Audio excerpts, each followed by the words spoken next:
Welcome to the 27th chapter of the book of Genesis. Rebekah deceives Isaac. And we've seen this play out now a few times, this deception between Abraham pawning off his wife Sarah to Pharaoh of Egypt and Abimelech in Philistia, and then Isaac pawning off his wife Rebekah to Abimelech later on. And the deception keeps on going. I'll read a little in the Greek and we'll go through the chapter. And it came to pass, ageneto they meta to girase ton Isaac, ke im vlinthisan e aphthalmi aftu to oran, ke ekalasan Esau ton ion aftu ton presbyteron, ke ipen afto, eemu, ke ipen, edu, ego. And it came to pass, after the growing old of Isaac, that his eyes were blunted to see. Well, he lived till 180 years old and died after the return of Jacob back to Canaan, so many years. Has even after this period of time.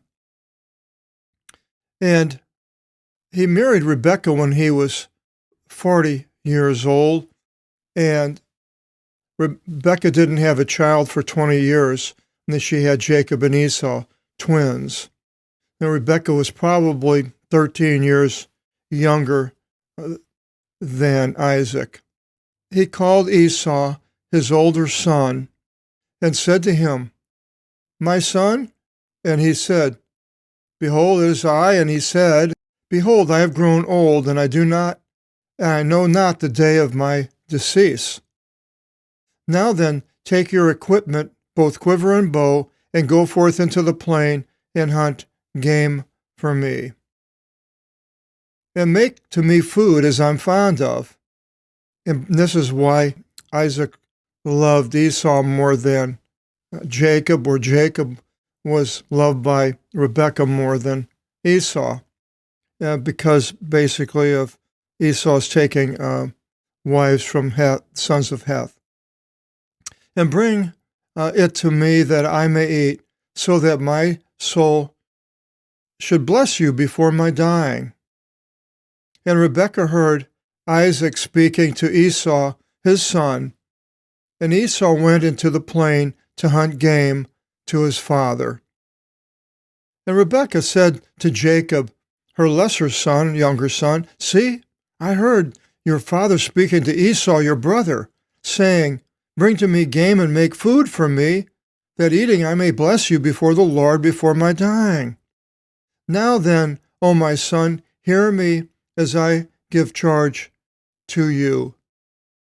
And going unto the sheep, you bring to me from there 2 kids, tender and good, and I will make them for food to your father, as he's fond of. And you shall carry them in to your father, and he shall eat, that your father should bless you before his dying. And Jacob said to Rebekah, his mother, My brother's a hairy man, and I'm smooth. So here we have Rebekah wanting to deceive Isaac, sort of the opposite of Isaac using her to deceive Abimelech. So what comes around goes around. It seems like what we sow, what we're going to reap. I believe that there's an even playing field. We might think we're getting away from something, but in the long run, things will happen that will counteract it to balance the two out. We're not really getting away from anything. You may use somebody else, but then you may be used. You may steal something, somebody will steal something from you, and so forth. It continues then in verse 12.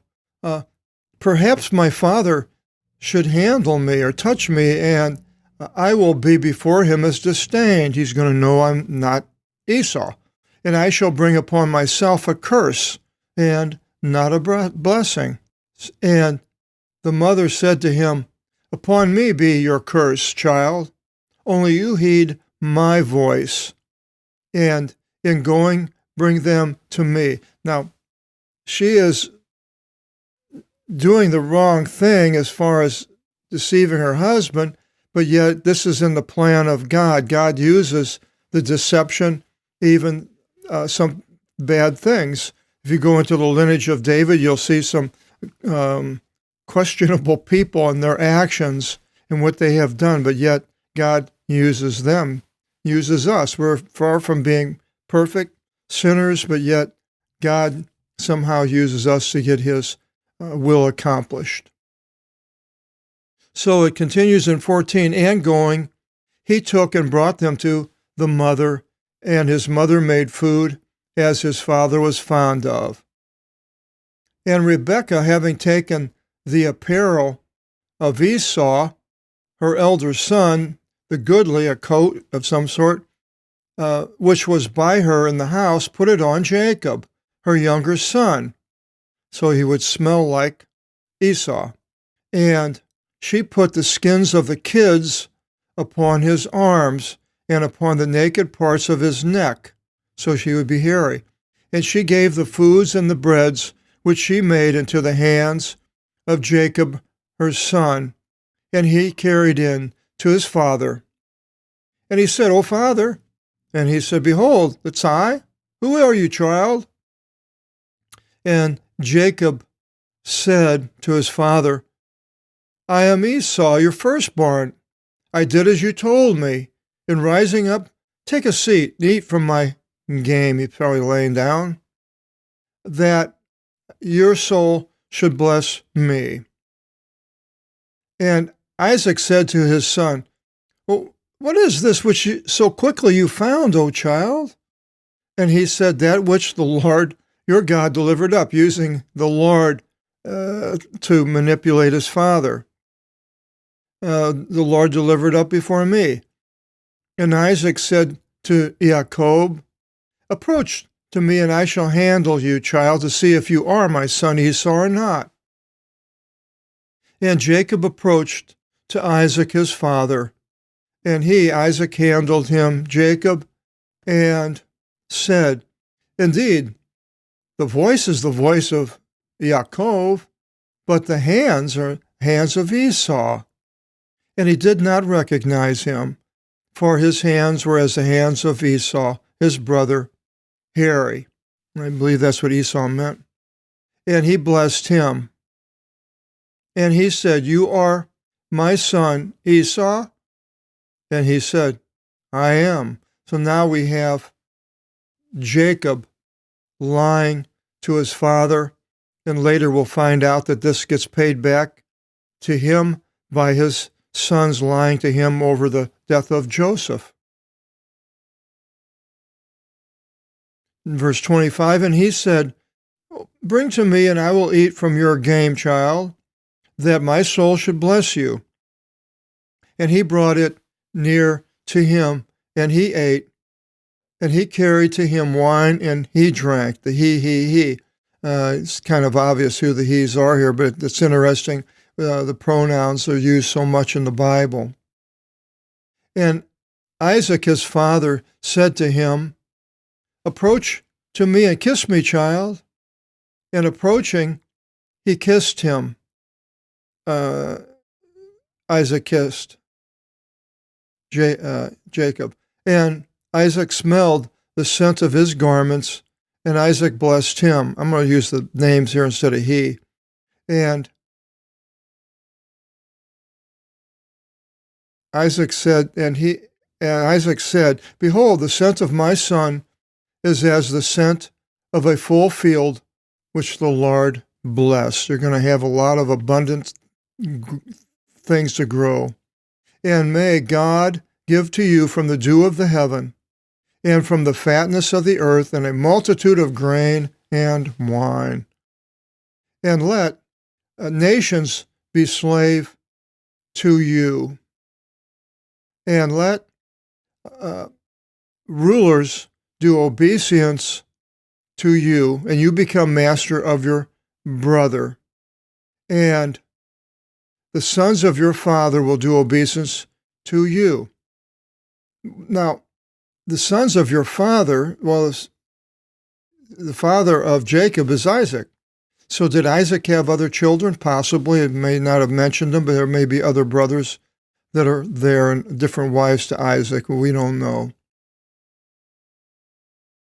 And he continues and says, and the one cursing you will be accursed, and the one blessing you will be for a blessing. And so many times this is used to back up Israel, because you're going to receive a blessing if you bless Israel, which I don't believe is the case always. And it came to pass after the ceasing of Isaac blessing Jacob his son, that it happened as Jacob went forth from the face of Esau, his father, that Esau his brother came from the hunt. And he made also himself food, and brought it near his father. And he said to the father, Rise up, my father, and eat from the game of your son, that your soul should bless me. And Isaac his father said to him, Who are you? And he said, I'm your son, the firstborn, Esau. And Isaac was amazed with an exceedingly great change of state. He shook up. And he said, Well, who then is the one hunting game for me and carrying it into me? And I ate from all before your coming, and blessed him, and a blessing let it be. And it happened, when Esau heard the words of his father, Isaac, he yelled out with a great and bitter, exceedingly bitter voice, and he said, You bless indeed also me, O father. And he, Isaac, said to him, In coming, your brother with cunning took your blessing. And Esau said, Justly was his name called Yaakov, for he has stomped upon me already the second time. Even my rights of the firstborn he has taken, and now he took my blessing. Jacob means heel, because when he came out, he was holding the heel of Esau when he came out of the womb. Now, this is mentioned in Hebrews 12:16, where it says, Lest there be any fornicator or profane person, as Esau, who for one portion of food delivered over his rights of the firstborn.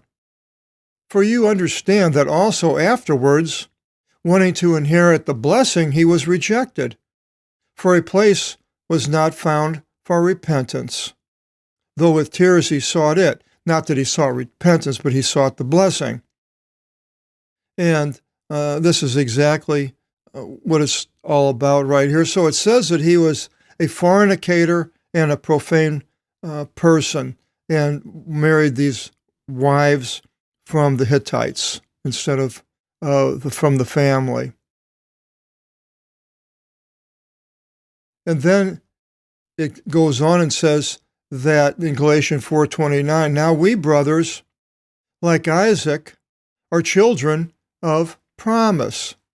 But as then the one born according to flesh, Esau, persecuted the one according to spirit, so also now the Jews persecute the Christians, basically is what he's saying. And Esau said to his father, Have you not left behind to me a blessing, O father? And answering, Isaac said to Esau, If I made him master of you, and I made all of his brothers his servants, to support him with grain and wine, then to you what may I do, child? And Esau said to his father, Is there not one blessing in you, O father? Indeed, bless me also, O father. And Isaac was vexed, because he wanted to bless him, but he couldn't, because he already did it. And Esau yelled out a sound and wept, which is mentioning there in Hebrews. And answering, Isaac his father said to him, Behold, from the fatness of the earth will be your dwelling. You live off the ground, and from the dew of the heaven above, and upon your sword you shall live. He's going to be a man of war. And to your brother you will be a servant, and it will be whenever you should demolish and loosen his yoke from your neck. Now, Israel, as I mentioned so many times, it's up and down experience. At times they were very powerful, and other times they were weakened. And so apparently right now, Israel is on the high side going up, where the Palestinians, which would have been from the Hittites, are on the being subservient to Israel. So it's sort of like 3,000 years later that this is coming true of what Isaac said about Esau. And what happens in 41, it continues, and Esau was angry at Jacob on account of the blessing of which his father blessed him. And Esau said in his mind, let the days approach of the mourning of my father, that I may kill Jacob my brother. Well, he didn't. Jacob fled, as we'll find out here, and years later they came back. Jacob came back to this area, and they buried the father Isaac in Hebron. That's mentioned in chapter 35. Later we'll get to that. And the words of Esau, her elder son, were reported to Rebekah. And sending forth, she called Yaakov, her younger son, and said to him, behold, Esau your brother threatens you to kill you. Now then, child, hear my voice, and rising up, run into Mesopotamia to Laban my brother in Haran, which was up north by the Euphrates River, and live with him some days, until the turning back the rage and the anger of your brother from you, and he should forget what you have done to him, and sending, I will fetch you from there. Well, she never did, lest at any time I should be childless from the two of you in one day, as the two of them fighting each other, maybe killing each other. And Rebekah said to Isaac, I loathe my life on account of the daughters of the sons of Heth. And she had to live with these daughters of the sons of Heth, who her son Esau married into. So as she's getting paid back for her deceiving her husband. And she probably then died while Jacob was in Haran. And it mentions then that she was buried in Machpelah, Genesis 49:31. Machpelah, for some reason, is the name of a lot of cemeteries in the United States. And so she's upset that she has to be with these women from the sons of Heth. If Jacob should take a wife from the daughters of this land, why is it to me to live? And I can understand that, because I have friends that have daughters that want to marry outside of the Christian faith, marry men that are not believers, and it gives the parent a lot of grief, more or less, and it's a hard thing because you have went through your life and you may have went through a hard time. God has come into your life and changed your life over, and you know how wonderful the things of God is, how much He can do in your life, changing it from bad to good, and you want that from your children. You don't want them to be having bad things happen to them. You want the best things for them. But then when you see them leaving God as you know Him to go to something else, it hurts your heart. It's a hard thing to live with. But the story continues, chapter 28, where Jacob now goes to Laban up in Haran. We'll find out more about this if you join us, chapter 28, the next video seminar. Till then, God bless.